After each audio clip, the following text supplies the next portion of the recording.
Folks, welcome to the Prepared Homestead. This is Travis. Thank you all for stopping by to watch. I'm going to do a news brief today. Got some things to cover, but at the end of this, I've got a couple of pieces of intel that has come into me that I want to share with you. And as you all know, when you get this kind of intel, you can't be 100% that if it's true, but you do your best. And like I've said many times before, I'm kind of at a place that I tend to believe the intel coming from random people than what I believe from the mainstream news anymore. So we'll get to that here in just a second. Wanted to give you another announcement, or at least a reminder. We'll call it that, a reminder. For those of you that are used to coming to our local meetings, that meeting is the 30th of this month. That's the last Sunday of this month. The meeting starts at 2 p.m. The doors open at 11 a.m. so that you can come early and mingle if you would like. That's really kind of the biggest part of the meeting. I've sent the newsletter out, so check your inboxes and your spam boxes for that. And if you're able to make it to our meeting, please do. We usually have a good meeting. Now, I've had a couple of people in the last couple of days ask what's on the agenda, and I'll have to be honest with you. I had a special speaker lined up for this month, and something come up in his life, and he's not able to make it. So I am working on coming up with something else. And so at this point, I don't know. I know I was going to talk about some things, but don't worry. It'll be good because it always is. We'll figure it out. Like I said, the biggest thing about the meetings is just coming there to get to talk to each other and to kind of re-energize ourselves by being around others like us. So definitely try to come to the meeting if you're able to. I want to start this news off with something that'll probably get me in trouble with YouTube. I've been doing that here lately. So far, they haven't removed videos or kicked me off of YouTube yet, but I've been getting little slaps on the wrist, demonetization and things like that.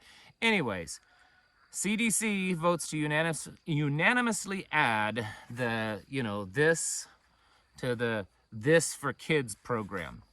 Now, what this basically means is that if you qualify, and I don't know, I'm going to assume that they're probably going to make it that every child can qualify, but who knows? That your child can receive this for free of charge. This also tends to be the list that most schools look to as what they require for immunizations to be in the school. Now, the CDC has said, since this came out in the news, that they do not have the authority to dictate what schools require, but that this list is typically one of the things that schools look to as to, when they decide what types of these are required for the kids. So the point is that if you still have your children in public schools, it is possible that in the coming semesters, whenever they decide to do it, that it's possible that your child may be required to have this. So just wanted to throw that out there. And the news today, we're all over the place. Sometimes I try to keep kind of a theme. Today, it's just everywhere. A lot of stuff going on the war front, and I'll talk about that here in a little bit, so stick with me. U.S. military must be ready to respond to a potential China invasion of Taiwan, warns one of the senior admirals. He believes that China very likely will invade Taiwan by the end of this year. And it's interesting that apparently we're going to get involved in that one. So it was just last week. If I can find it, I'll try to post a little thingy up here. But if not, it was just last week that a study was done that believes that the United States is too weak to handle a war on two fronts, that it may in fact be too weak to handle one major war at a time, let alone two wars or a war on two fronts at one time. And this isn't putting down our military at all, and especially the service members that are part of the military. In fact, most of you that are current or recently former would probably say the same thing, that our military is not ready for that. And not just the the troops themselves, but also you have to factor in that we've been sending a lot of our weapons over to Ukraine. In fact, some of those that we've been sending have depleted our supplies by at least 1/3 to 1/2 in just a few months' time.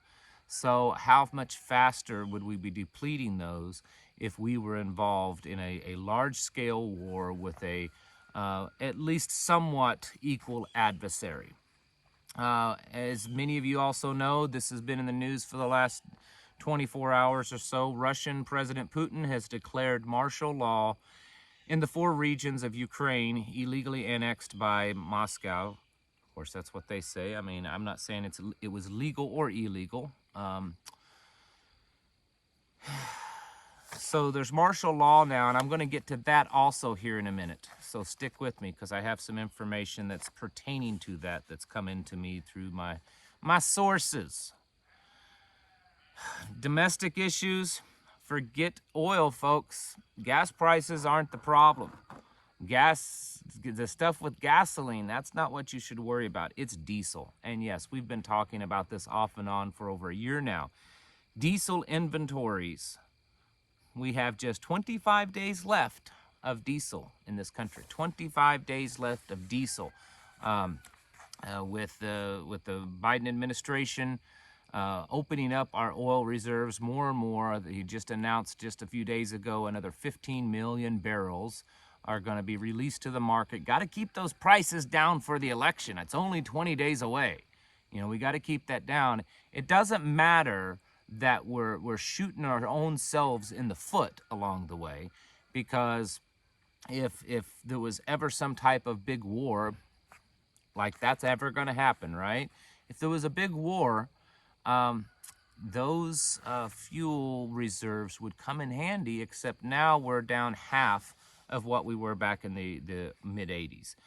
Americans will pay the most in 25 years to stay warm this winter. Now, we've been talking about Europe a lot, and Europe is going through a major energy crisis. In fact, places around Europe, and a big one here lately is France.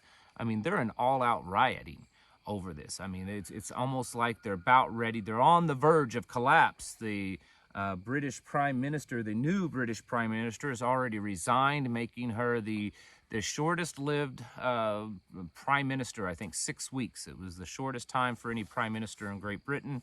And, of course, there's many other countries, the Netherlands, Germany, all kinds of other countries in Europe that's having a lot of problems. Well, Americans, it's coming to us, too. Households will see nearly a 30% increase in natural gas and oil costs. I've been telling you this for a while, folks. Winter is expected to be colder than last year also. So your costs are going to increase by 30%. Oh, and we're expected to have a much colder winter. On top of that, housing costs. A 30-year fixed-rate mortgage hits 7.37%. It's the highest since the year 2000. So in 22 years, we are now seeing the highest fixed mortgage rate. Basically, the housing market shows every sign possible of a collapse. And I know that some of you are trying to sell a house. Some of you are wanting to buy a house because of all this going on. You're wanting to move to get out of the cities, get to a place that you can be more sustainable. It's going to be harder now. In some ways, you know, it could be easier. It just depends. But the fact is the housing market's pretty rough right now, along with everything else when it comes to the economy. And we're still hearing the same old sad song that, oh, the economy is great. It's so strong, while we're eating ice cream. And amazingly, the masses are just buying it. Last thing here in the news that I wanted to cover, mostly last, is Saudi Arabia. If you remember, and there's more with Saudi Arabia, but this particular one, if you remember a few weeks back, I did a video on the new city that Saudi Arabia is putting billions of dollars in to build. This is the first really big smart city called The Line. And the videos that they've been putting out are these architectural videos are just absolutely the most creepy dystopian thing I've ever seen, at least in my opinion. Well, they have started construction on it. I don't know how well you can see this, but there's pictures. They've started clearing the ground. This is going to, the city, it's going to be basically like a wall. Picture the wall of China, except the wall itself is the city.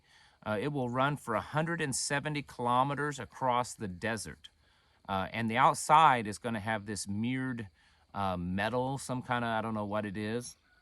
And everyone will live inside of this wall. And it's absolutely, it's just awful. You know, this whole deal with Saudi Arabia, they're now trying to join BRICS. There's rumors, of course, Argentina is trying to join BRICS. There's rumors that Mexico and several other South American countries, along with Iran and a few others, are all trying to join. Turkey is one of them, trying to join BRICS. And I'm telling you, folks, this is another, I mean, there's so many big things happening. You know, our economy, you know, energy stuff, obviously the war, and potential for more war, and then this whole, you know, dollar versus oil versus Saudi Arabia and BRICS and everything.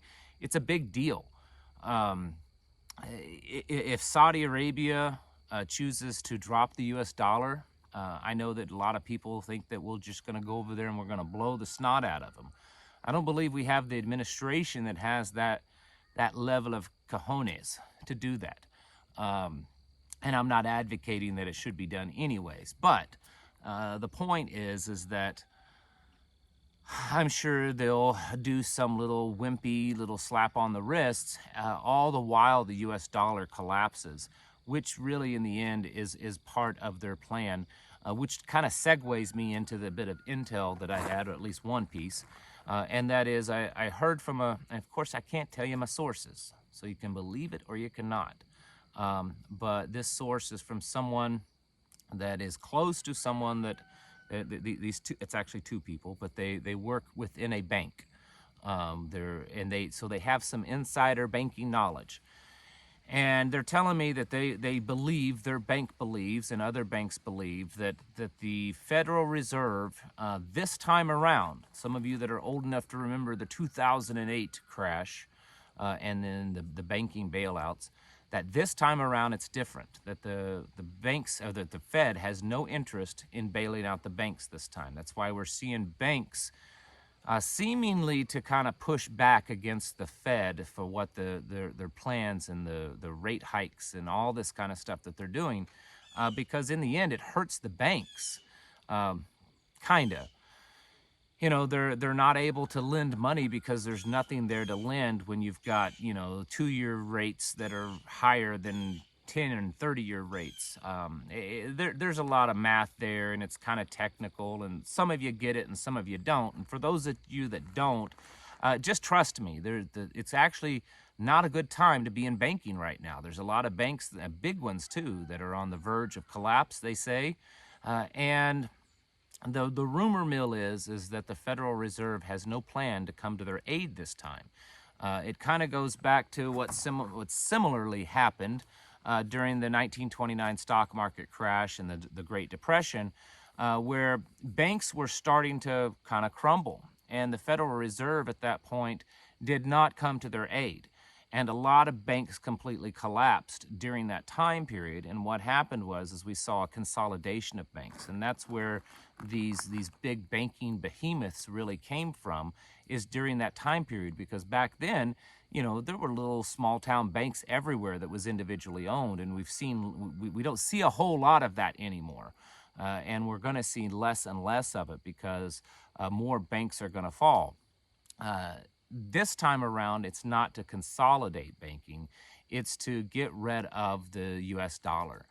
Because if they bail out the banks and the banks end up coming out smelling like a rose with all this, then there's not really going to be a lot of justification for having a digital currency. But if the banks fail, and the money fails because the banks are failing and because of all the other reasons that money's going to fail, then it's going to just open that door wide open for a digital currency. At least that is the theory. Now again, I can't confirm this, but this does sound pretty good and very likely, and I've actually heard it, similar bits of information from other sources. So that's one piece. The other one is in regards to the war. Someone that emails me, they have family in Russia. In fact, they have family in, I believe it's Rostov-on-Don. I'm not sure if that's the right city, but it's on the Sea of Azov, about a 2-hour drive from the Ukrainian border. And their family in that city has been reporting to them, and they said in the last 48 hours, the amount of increase in military activity that they have seen moving in the area and towards the border has increased substantially. Of course, they've seen it all along because they live close to the border and close to an area where Russian troops are moving through to Ukraine. But they said that that has drastically increased. They've also been told to get their supplies and put them in their shelters and to take shelter. They have the city leaders in these towns are telling people to enact their own emergency policies to get ready. There just seems to be this sentiment among the people in that area, he said, that something big is about to happen, that something has changed, and that things are about to get really serious. Could this just be another posturing move? Possibly, but it could also be indicator of something big happening. We also, many of you, because you commented, last night Monkeyworks, another big YouTube channel, much bigger than mine, but he puts out some really solid information. And if you haven't seen it, you should go watch the video that he released, the special video that he released yesterday evening, showing that there's an indicator that troops are being moved around here in the United States. Of course, it's not 100% proof, but he's going based on, flight records and things like that. And it does appear that troops are being moved around to not necessarily military bases. The belief is that these troops could possibly be moved around in the anticipation of civil unrest. It could all be nothing, but there's just a lot going on. And when there's a lot of chatter, when there's a lot of flack, typically means you're over target. And so when we're seeing all this kind of stuff happen, and we're getting all of this little bits of intel, these little data points, it's kind of gets hard to ignore them. And so I just want to express to you folks that we really need to be kind of getting serious. I'm not saying you need a bunker, get in your bunkers and hunker down. I had someone today email me and ask if it was time to kind of go off the grid, to just, cut yourself off and get in your bunkers. That may not be the time yet, but it could be getting close if that's part of your plan. I would most certainly be keeping your eyes and ears open for the next 2 weeks or so, because it's very possible, I'm not saying it is, but I'm saying it's possible that something more serious could happen, that we could see an escalation to everything going on. In the end, maybe nothing will happen, but I believe it's very wise, because of all the stuff going on, to just kind of get ourselves ready. There's definitely seems to be some increase of intensity when it comes to the whole war front thing. Not just between Russia and Ukraine, but us and Russia, NATO, and China and Taiwan. And then all of the more information and news coming out about Iran's involvement. Now they're saying that there's Iranian troops in Crimea assisting the Russians. Seems to be that we're at a point that it's either going to explode or deflate.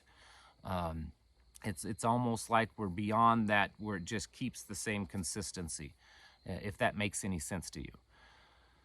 So folks, like I say all the time, now more than ever, it's time to get your houses in order. Very serious. Get things ready. Get prepared mentally, physically, and spiritually, because it's quite possible that we are on the brink of seeing some level of escalation in all of this chaos and turmoil. Folks, thank you for watching, and I'll catch you in the next video.